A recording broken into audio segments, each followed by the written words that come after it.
Hey, how's it going? So today I'm working on the Traverse again, and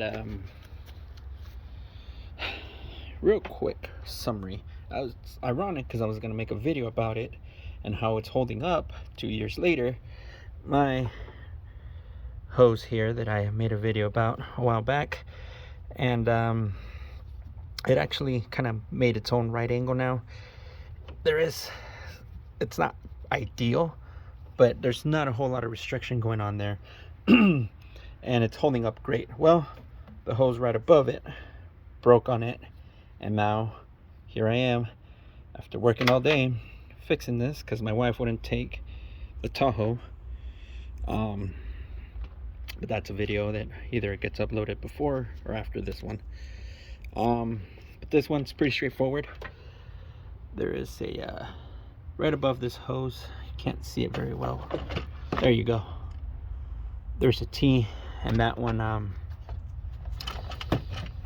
gonna get the new hose, and it's gonna go right here. There was a quick disconnect there that I ripped off. Again, kind of wasn't gonna make this video, but then I said, you know what, I didn't last time I was such in a hurry that I just kind of did a really quick summary. A lot of the times I don't do this videos when I'm gonna rig something like this right away, because I don't know if it's gonna work, and I don't want to give bad advice on something that might not work. Again, kind of ironic because I was thinking of making a video on how that's been holding out, how the alternator has been holding out, and so this fits perfectly for me to make this video on there. With the hose comes a clamp. I'm gonna use this, and I'm gonna put it on the T over there with the new hose. The gentleman at the O'Reilly's, this took a lot longer because I had to go to O'Reilly's that was open, because I'm doing this at close to 10 o'clock. But I'm just gonna measure it. I am gonna give it a little bit of slack because it has to make that bend, so it's not gonna be perfect. I'm gonna account for the missing quick disconnect. So again, I am giving it more, but it's worth it. I think overall it's going to be about a foot, about 3 feet, because hose is never a bad thing to have extra around the house. If I would have had this extra stuff, or if I knew where it was, I would have saved myself so much time, and I think I just figured out where I left it. So I'm not even going to go look because I don't want to be upset. For that 90-degree bend, if you are worried about it, I'm gonna put a clamp right on it to pinch it, to kind of give it that extra space for the fluid to go through. But right now, all I'm gonna do is with my razor blade kind of know where I'm gonna make that cut, and I'm just gonna make it. This isn't rocket science. Doesn't have to be exact. If I made it too big, I can cut it, but it can never be too big. One of the things that you should always have is some coolant with you, which I don't have it right with me. I've always told you guys, use the right stuff. That's future Manny's problem. Use the right stuff. Use the orange stuff, for this GM cars. Don't save yourself a few bucks. Always buy the concentrate, that way you can dilute it. Well, that wouldn't be the right stuff at all, because I accidentally put oil in that. Well, I didn't accidentally, I purposely did it, but I forgot that I had oil in this particular container. That's why we always check them. I see where it is. So this is the kind of stuff I buy a lot of. It is the orange stuff. I buy a lot of it. Oh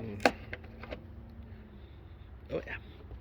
And I buy the concentrate stuff. It's a little bit more expensive, but if you buy distilled water and you put it in, it saves you some money actually in the long run. Like right now, I'm gonna have to fill up the whole system, because I don't know if you can tell, right on the transmission, there's water. And I'm sorry, I will try and make this video a little bit shorter. I'm gonna try and hurry up here. I want to go to bed already, but I did want to again shoot what I'm doing.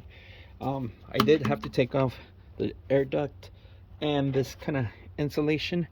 I should have taken some time and figured that this part was plastic, and I accidentally broke the nut where it goes. It's fastened down. It's right here. The nut is down there. It's a 10mm nut. I'm sure I've just been able to take it off real quick, but because I thought it was metal, I thought I was gonna bend it, and it snapped, and I was like, whoops, oh well. But with coolant, going back to before, I always like to put a little bit in the hose and kind of lubricate everything. It's always better with lubrication. Ha ha, hardy har har. Uh-oh. Okay, there we go.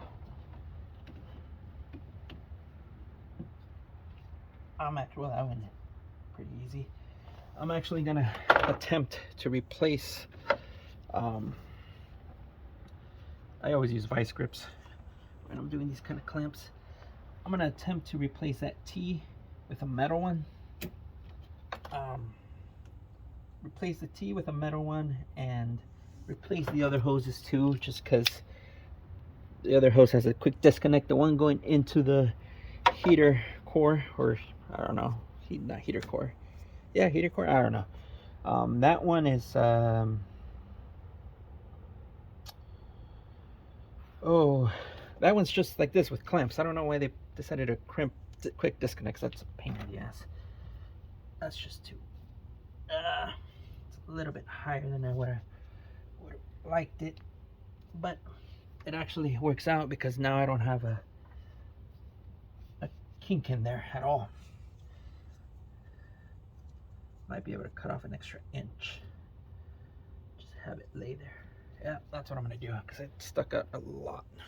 Again, not a perfect science, but it's always nice to have extra.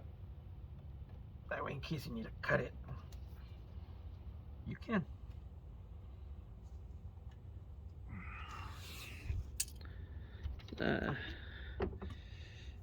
Oh man, I lost my razor blade.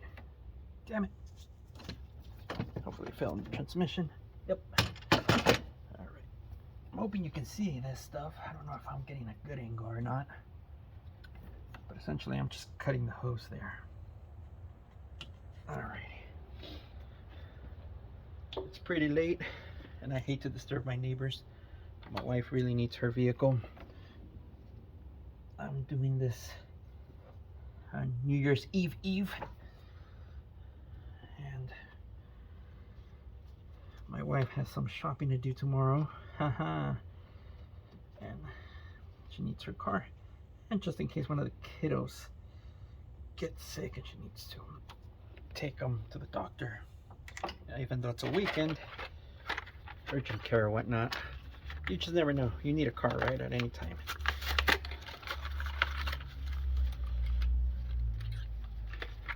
So I always try and buy the clamps with the little wing nut here.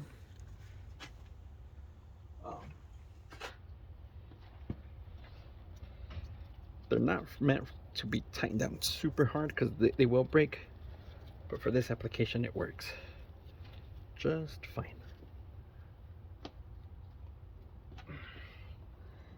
Anyway, kind of going back on my neighbors, I hate to bother them, and they actually just kind of figure, it's Manny working on something again. But I really try not to bother people.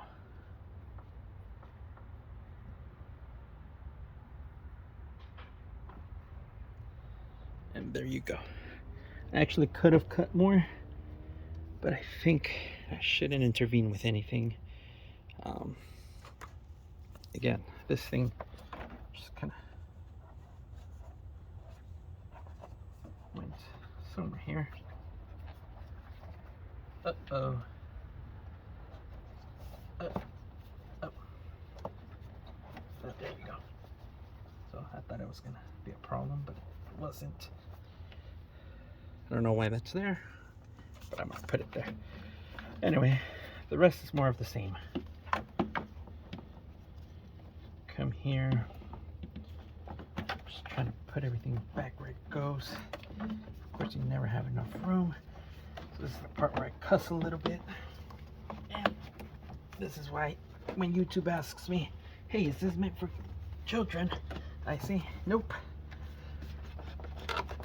There we go. Because children can't fix cars yet. They're children. No, I'm kidding. And you have to. You have to. And that's it. There you go. You just fixed your car. Now it's just Traverse Arcadia. Impalas, I believe, have this engine. I don't know if it's configuration, the same configuration. I don't know if I ever uploaded the power steering on the Impala. I never really go back and check my videos, but it's very similar to this setup. There are a few things that change on that, but anyway, that's it. I'm just gonna fasten those clamps down. I'm gonna put the cover, and then I'm gonna fill it up, which, you know, if you either do or don't know how to fill up, and then there's a lot of great videos out there on how to fill up so you don't get air gaps inside your cooling system. But hopefully this helps you, saves you some money. Again, those hoses are roughly 160 bucks each. So this heater hose for 3 feet cost me 9 bucks. Clamps, 5 bucks. I had a $5 reward, so that canceled out. There you go. As always, I hope my videos help you. Take care.